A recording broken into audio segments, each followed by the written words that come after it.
என் பேரு காத்தவரன். எனக்கு 2 தம்பிங்க ஒரு தங்கச்சி இருக்காங்க. நீங்க தப்பா நாளையிட்டான்ட்டீங்க.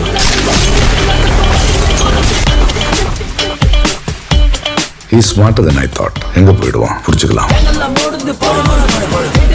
இந்த மாதிரி ஆளுங்களை தொடக்கூடாது. தொட்டா கன்ஃபார்மா முடிச்சிடணும்.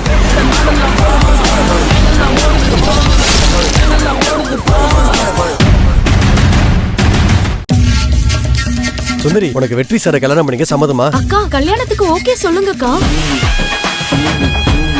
நான் பண்ணல, என்ன நம்புடி. எல்லாமே எனக்கு தெளிவா தெரிஞ்சு போச்சு. சுந்தரி, குழந்தைய பத்தி நீங்க எதுக்கு கவலைப்படுறீங்க? நீங்க சரின்னு சொல்லுங்க, நான் இருக்க உங்க கூட. ஆச்சி வழங்கும் சுந்தரி நாளை இரவு 7 மணிக்கு.